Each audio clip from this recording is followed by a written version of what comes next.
പ്രധാനപ്പെട്ട ഒരു വാർത്ത കണ്ടു. അമേരിക്കൻ ചാരസംഘടനയുടെ മേധാവി, ബ്രിട്ടീഷ് ചാരസംഘടനയുടെ മേധാവി, ഇവർ രണ്ടുപേരോട് ചേർന്നിട്ട് ഒരു സംയുക്ത statement Russia, China, south Korea, Iran ഇവർ ഈ 4 രാജ്യങ്ങളും ചേർന്ന് ഒരു പുതിയ അച്ചുതണ്ടുണ്ടായി വരികയാണ്. ഇത് വലിയ ഭീഷണിയാണ് ലോകത്തിന്. നോർത്ത് കൊറിയ ആയിരിക്കും അല്ലേ? നോർത്ത് കൊറിയ ഞാൻ പറഞ്ഞപ്പോൾ മാറിപ്പോയി, തെറ്റിപ്പോയി. നമ്മുടെ കിം കൊറിയ. അതുമാത്രമല്ല, മറ്റൊന്നുകൂടെ പറയുന്നു. അതായത് ഇറാൻ റഷ്യക്ക് മിസൈലുകൾ, ഹ്രസ്വദൂര മിസൈലുകൾ കൊടുക്കുന്നു. അത് വെച്ചിട്ടാണ് ഇപ്പോൾ ഉക്രൈനെ ആക്രമിക്കുന്നതെന്ന് പറയുന്നത്.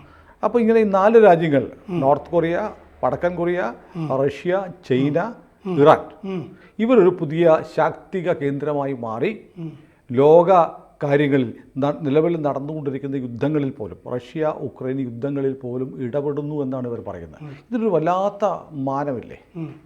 അത് ഈ അമേരിക്കയുടെയും ബ്രിട്ടൻ്റെയും ഈ ചാരസംഘടനാ മേധാവിമാർ ചേർന്ന് പറഞ്ഞത് എന്താണെന്ന് വെച്ചാൽ, ഇപ്പോൾ ഉക്രൈൻ പല റഷ്യയുടെ സ്ഥലങ്ങളുമൊക്കെ പിടിക്കുന്നുണ്ടല്ലോ, കടന്നു കയറി. അത് നിർത്തരുത്, പിടിച്ചോണ്ടിരിക്കണം എന്ന് പറഞ്ഞാൽ വെടിനിർത്തൽ, സമാധാനം, ഇതിലൊന്നും അല്ല ഇപ്പം താല്പര്യം. എന്താണെന്ന് വെച്ചാൽ യുദ്ധം കൊടുമ്പിരിക്കൊള്ളണം. അങ്ങനെ ആയുധ കച്ചവടം ഉണ്ടല്ലോ, ആയുധ വാണിജ്യ മേഖല, അത് നന്നായിട്ട് വികസിക്കണം എന്നാണ് ഇത് വായിച്ചപ്പോൾ എനിക്ക് മനസ്സിലായത്.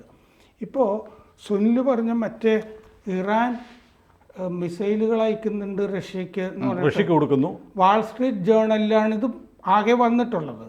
ഷോർട്ട് റേഞ്ച്, ലഘുദൂര മിസൈലുകൾ ഇറാൻ കുറെ കപ്പലുകളിൽ കയറ്റി വെച്ചിരിക്കുന്നു എന്നാണ് വാൾ സ്ട്രീറ്റ് ജേർണലിൽ വാർത്തകൾ വന്നിരിക്കുന്നത്. ഇത് അമേരിക്കയുടെ മുന്നറിയിപ്പൊക്കെ, ഉപരോധങ്ങളൊക്കെ ഉണ്ടല്ലോ, ഇത് വകവയ്ക്കാതെയാണ് ചെയ്തിരിക്കുന്നത്. ഇറാൻ അല്ലെങ്കിൽ തന്നെ ഇഷ്ടംപോലെ ഉപരോധങ്ങളിൽ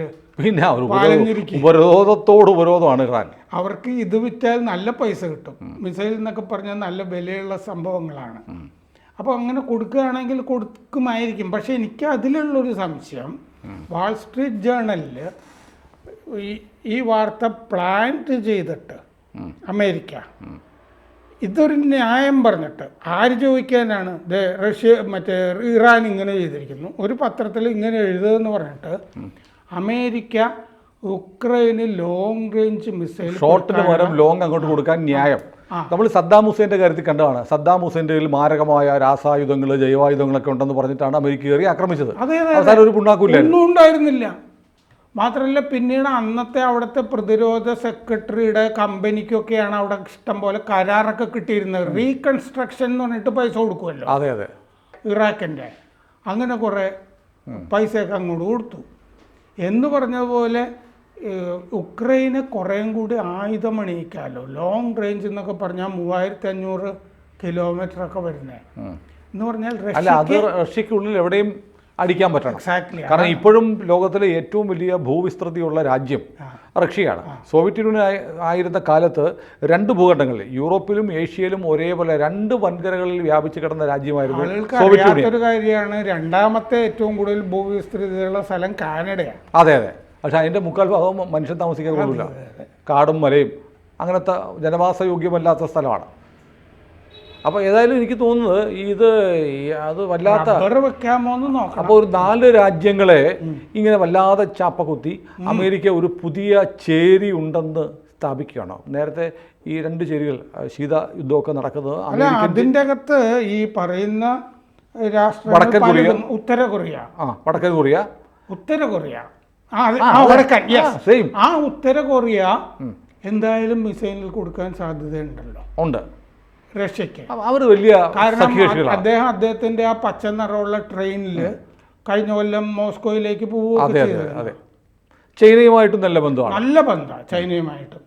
അപ്പോൾ മാത്രമല്ല ധാരാളം മിസൈലുകൾ പരീക്ഷിക്കുന്നുണ്ട് അവിടെ. അപ്പോൾ എന്തായാലും കുറേ മറ്റേ റഷ്യക്ക് വിൽക്കാനും. അല്ല, ഞാൻ ചോദിച്ചത് സാർ, അത് നമ്മൾ നേരത്തെ ഈ ശീതയുദ്ധം എന്ന് പറയുന്നുണ്ടല്ലോ, സോവിയറ്റ് യൂണിയനും അമേരിക്കയും 2 ചേരിയായി നിൽക്കുന്നു. ഇന്ത്യയൊക്കെ മിഡിൽ പോർഷനിൽ ചേരാ നയം എന്ന് പറഞ്ഞ് നിൽക്കുന്നു. അതിനിപ്പോൾ അങ്ങനെ ഒരു ചേരികളില്ല. ചേരാ നയം അപ്രസക്തമായത് അതുകൊണ്ടുമാണ്. പക്ഷേ ഇപ്പം 4 രാജ്യങ്ങൾ, ചൈന, റഷ്യ, വടക്കൻ കൊറിയ, ഇറാൻ, എന്ന് 4 രാജ്യങ്ങളെ ഒരു പുതിയ അച്ചുതണ്ട് പോലെ കാണുകയാണോ? അതായത് ഇവർ ഉപരോധം പ്രഖ്യാപിച്ചിരിക്കുന്ന രാജ്യങ്ങളാണ് ഇതൊക്കെ. അമേരിക്കൻ വിരുദ്ധ യൂണിയനാണത്. ആ യൂണിയനിലുള്ള ഈ പറഞ്ഞ രാജ്യങ്ങളൊക്കെ ഇന്ത്യയുടെ ഇന്ത്യയും ചൈനയുമുള്ള സഖ്യങ്ങളിൽ ഈ ഉത്തര കൊറിയയില്ല, ബാക്കി രാജ്യങ്ങൾ. അല്ല, ചൈന ഒഴികെ ബാക്കിയുള്ള രാജ്യങ്ങളുമായി നമുക്ക് മോശമല്ലാത്ത ബന്ധമുണ്ട്. ഇറാനുമായിട്ട് നല്ല ബന്ധമാണ്. പറഞ്ഞത് ചൈനയുമായിട്ടും പെസിയോ ഷാങ്ഹായ് കോഓപ്പറേഷൻ കൗൺസിൽ എന്ന് പറഞ്ഞ സഖ്യത്തില് ഇന്ത്യയും ചൈനയും മെമ്പേഴ്സാണ്. പക്ഷെ എന്നാൽ പോലും അത് അത്ര ഒരു ആരോഗ്യകരമായ ബന്ധത്തിലേക്ക് പോയിട്ടില്ല. ആരോഗ്യമൊന്നും ഉണ്ടാവില്ല. പക്ഷേ എനിക്ക് തോന്നുന്നത് ഇത് ഇപ്പം ഇറാൻ്റെ കാര്യത്തിൽ ഇറാൻ ഇങ്ങനെ കൊടുക്കുന്നു പറയുന്നു. പക്ഷേ അതിൻ്റെ പേരിൽ ഈ ലോങ് ടൈം മിസൈലുകൾ, ലോങ് റേഞ്ച് മിസൈലുകൾ ഈ റഷ്യക്കെതിരെ ഉപയോഗിക്കാൻ ഉക്രൈന് കൊടുത്താൽ, അപ്പോൾ പുടിനെ സംബന്ധിച്ച് പുടിൻ എന്തും ചെയ്യുന്ന ആളാണ്. അധികാരം നിലനിർത്താൻ വേണ്ടി എന്ത് ചെയ്യാനും മടിക്കാത്ത ആളാണ്. അപ്പം ഇപ്പോൾ F-16 ഉൾപ്പെടെയുള്ള വിമാനങ്ങൾ കൊടുത്തു. അത് റഷ്യൻ മണ്ണിൽ ഉപയോഗിക്കരുത്, റഷ്യൻ ആകാശത്ത് ഉപയോഗിക്കരുത് എന്നൊരു വ്യവസ്ഥ ലംഘിച്ചാണ് ഉക്രൈൻ നടത്തിയത്. അതിനെ റഷ്യ വെടിവെച്ചിടുകയും ചെയ്തു. അപ്പോൾ അത് അമേരിക്കയ്ക്ക് ഒരു ക്ഷീണമാണ്. F-16 വീണാൽ പാകിസ്ഥാനിൽ ഇന്ത്യ അടിച്ചിട്ടാലും മിഗ് കൊണ്ട് നമ്മൾ അടിച്ചിട്ടല്ലോ. അതുപോലെ ഇപ്പം റഷ്യയും അടിച്ചിട്ടു. അതും ഒരുപക്ഷെ മിഗ് ശ്രേണിയിൽപ്പെടുന്ന വിമാനമായിരിക്കാം റഷ്യ ഉപയോഗിച്ചത്. മിഗ് അവരുടെയാണല്ലോ. അപ്പോൾ എന്ന് പറയുന്നത് പോലെ ഈ വിദേശ ആയുധങ്ങൾ കൊണ്ട് വല്ലാതെ റഷ്യക്കുള്ളിലേക്ക് കയറി വന്നാൽ പുടിൻ കടുങ്കൈ എന്തെങ്കിലും ചെയ്യുമോ? അതായത് ഇപ്പോൾ സംഭവിച്ചിരിക്കുന്ന നമ്മൾ വാർത്തകൾ വായിക്കുമ്പോൾ ഈ റഷ്യയുടെ മിസൈലുകൾ ഉണ്ടല്ലോ, പ്രത്യേകിച്ച് ഇസ്കന്ദർ, ബ്രഹ്മോസിന് സമാനമായിട്ടുള്ള അത് അതിൻ്റെ അവിടുത്തെ ഫീറ്റ്, അതായത് അതിൻ്റെ ഒരു വീര്യം ഗംഭീരമാണ്. 3-4 മിസൈലുകളെ അയച്ചിട്ടുള്ളൂ. അതിൻ്റെ കഴിഞ്ഞ 3-4 ദിവസം കൊണ്ട് ഉക്രൈൻ ഒരു പാഠം പഠിച്ചു. അപ്പോൾ അത് ഭീകരമായ, അതുകൊണ്ട് നമുക്കും ഇപ്പം നല്ല വിലയുണ്ട് ഈ ബ്രഹ്മോസിനൊക്കെ. കേരളത്തിലൊക്കെ ഉണ്ടാക്കുന്നുണ്ടല്ലോ, തിരുവനന്തപുരത്ത് ചാക്കയിൽ. അപ്പോൾ അതിനെ തടയിടണം. ഉക്രൈൻ ഇപ്പോൾ വലിയ ശല്യമായിട്ട് തീർന്നിരിക്കുന്നത് ഈ മിസൈലാണ്. ഇത് ലോങ് റേഞ്ചിൽ നിന്നൊന്നും പറയാൻ പറ്റില്ല. 750 കിലോമീറ്റർ ഒക്കെയാണ് ഇതിൻ്റെ. അപ്പോൾ അതിനെ തടയിടാൻ ഈ റഷ്യ മിസൈൽ ഉപയോഗിച്ച് ഉക്രൈന് തകർത്തുകൊണ്ടിരിക്കുന്നത് തടയിടാനായിട്ട് ദീർഘദൂരം മിസൈലുകൾ അമേരിക്ക സപ്ലൈ ചെയ്യാൻ പോകുന്നു എന്നാണ് മനസ്സിലാക്കേണ്ടത്. ഈ വാൾ സ്ട്രീറ്റ് ജേണലിലെ വാർത്ത അതിനു വേണ്ടിയുള്ള ഒരു പുകമറ സൃഷ്ടിക്കുക, ഇറാൻ സാധനം കൊടുക്കുന്നുണ്ടെന്ന് പറഞ്ഞു. അപ്പോൾ ആ ലോങ് റേഞ്ച് മിസൈലുകൾ വരുമ്പോൾ അത് റഷ്യക്ക് വലിയ ഭീഷണിയായിരിക്കും. കാരണം 3500. അതെ, അങ്ങനത്തെ ഒരു ഭീഷണി വരുമ്പോൾ പുടിൻ എന്താണ് ചെയ്യാന്നുള്ളത്. കാരണം ഇതുവരെയുള്ള പതുക്കെ പോട്ടെ എന്ന് മാറ്റിയിട്ട് എന്തൊക്കെ പറഞ്ഞാലും റഷ്യയുടെ മറ്റേ സാധനമുണ്ട്, എടുത്തത് തട്ടിയ ഉക്രൈൻ തീർന്നു. അതാണ് എൻ്റെ പ്രശ്നം. അതിലേക്ക് റഷ്യക്ക് പതുക്കെ ഈ നാറ്റോ രാജ്യങ്ങളെല്ലാം കൂടെ ഇങ്ങനെ മൂപ്പിച്ച് സെലൻസ്കിയെ ഇങ്ങനെ മൂപ്പിച്ച് റഷ്യയുടെ കയ്യിൽ നിന്ന് മാരകമായ ഒരു അടി വാങ്ങിച്ച് കൊടുപ്പിക്കാനുള്ള സാധ്യത കാണുന്നില്ലേ? വളരെ സാധ്യതയുണ്ട്. മാത്രമല്ല ഉക്രൈനിലെ ആണവ നിലയമുണ്ട്, അത് തകർത്താലും ഉക്രൈൻ അനുഭവിക്കും. അതാണ്. അപ്പോൾ റഷ്യക്ക് നിലയില്ല, റഷ്യയുടെ ഇമേജ് വല്ലാതെ മോശമാവാണ്. പുതിന് ഇപ്പോൾ 67,000-ഓളം റഷ്യൻ ഭടന്മാർ മരിച്ചു എന്നൊരു റിപ്പോർട്ട് വന്നിട്ടുണ്ട്. അതിപ്പോൾ 67,000 കുടുംബങ്ങളെയാണ് ബാധിക്കുന്നത്. റഷ്യയിലും വലിയ പ്രശ്നം, 3 വർഷമായി യുദ്ധം തുടങ്ങിയിട്ട്. അപ്പോൾ ഇങ്ങനെ നീണ്ടുപോവുകയും വീണ്ടും കുർസ്കിൽ ഉൾപ്പെടെ അവിടെ 1000 കിലോമീറ്ററോളം ഉക്രൈൻ സേന എടുത്തു കഴിഞ്ഞു. ഇങ്ങനെ വീണ്ടും അകത്തോട്ട് കയറി വന്ന റഷ്യ ഒറ്റ അടി കൊടുത്ത സെലൻസ്കിയുടെ പണി തീരും. അതെ. അപ്പോൾ അതുകൊണ്ട് അവിടെ ഈ ലോങ് റേഞ്ച് മിസൈൽ സപ്ലൈ ചെയ്യാൻ പോകുന്നു. ഇതാണ് ഈ വാർത്തയിൽ നിന്ന് കിട്ടുന്ന മലയാളം. അതെ. അപ്പോൾ അതിപ്പോൾ റഷ്യയുടെ മോസ്കോയിലേക്കൊക്കെ അവിടുന്ന് തന്നെ അടിക്കാൻ പറ്റുന്നതാണ് മനസ്സിലാക്കുന്നത്. അങ്ങനെ ഒരു അടി അടിച്ചാൽ മോസ്കോയിലേക്ക് ഇതുപോലത്തെ ഒരു മിസൈൽ വന്ന് വീണാൽ മിക്കവാറും സെലൻസ്കിയുടെ പണി തീരും.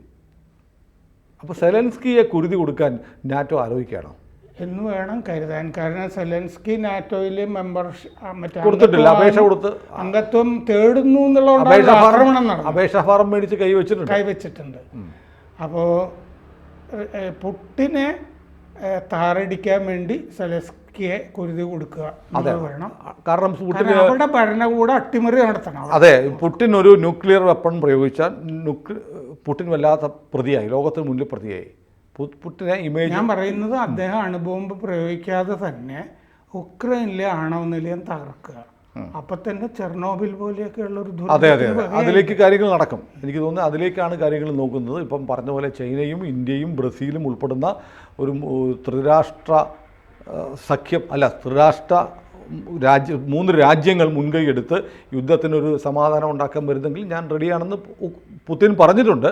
പക്ഷേ അതൊന്നും വർക്ക് ചെയ്യാൻ സാധ്യത കുറവാണ്, വളരെ കുറവാണ്. ആ ഓഫറൊക്കെ എങ്ങനെ ഏറെ നിൽക്കും, പക്ഷേ അടി നടക്കും. അപ്പം കഴിഞ്ഞ ദിവസങ്ങളിലായിട്ട് റഷ്യയുടെ ആക്രമണത്തിൻ്റെ വീര്യം കൂടിയിട്ടുണ്ട്. അപ്പോൾ ഏതായാലും നല്ല നിലയിലേക്കല്ല ഉക്രൈൻ യുദ്ധം പോകുന്നത്. അമേരിക്കയ്ക്കും നാറ്റോ രാജ്യങ്ങൾക്കും കച്ചവടക്കണ്ണ് മാത്രമേ ഉള്ളൂ. അതായത് നവംബറിൽ തെരഞ്ഞെടുപ്പ് നടന്നിട്ട് ആര് പ്രസിഡന്റ് ആകുന്നു എന്നുള്ളതൊക്കെ നോക്കിയിട്ടും നയം നോക്കിയിട്ടും ഒക്കെ സമാധാന സംഭാഷണങ്ങൾ കഥയുള്ളൂ. അതിനു മുമ്പ് ഇപ്പോൾ ബൈഡൻ പോകുന്നൊക്കെ ബൈഡന് സംശയം ഉണ്ടാകാം. ആ സമയത്ത് ഒരു കച്ചവടം ലോങ് റേഞ്ച് മിസൈൽ ഒപ്പിക്കാമോ ആയിരിക്കാം. പക്ഷേ സെലൻസ്കിക്ക് ആത്യന്തികമായി ഗുണകരമല്ല കാര്യങ്ങൾ. അദ്ദേഹത്തിന് ആ മോദിയുടെ കൂടെ ഉള്ള ചിത്രങ്ങൾ ആലിംഗനം ചെയ്യുന്ന ഭാഗങ്ങളും ഒക്കെ കണ്ടിട്ടും വല്ലാതെ വറീഡാണ്, ഉത്കണ്ഠ ശരീരത്തിൽ. അതെ അതെ അതെ. ഏതായാലും ലോകത്ത് നമ്മൾ കേൾക്കുന്ന വാർത്തകൾ അത്ര ശുഭകരമായ വാർത്തകളല്ല. കൂടെ നിൽക്കുന്നവരെയാണ് സെലൻസ്കി സംശയിക്കേണ്ടത്. അതെ അതെ അതെ. കൂടുതൽ വാർത്തകളും വിശേഷങ്ങളും നിങ്ങളിലേക്ക് എത്താൻ ABC മലയാളം സബ്സ്ക്രൈബ് ചെയ്യുക, ബെൽബട്ടനും അമർത്തുക.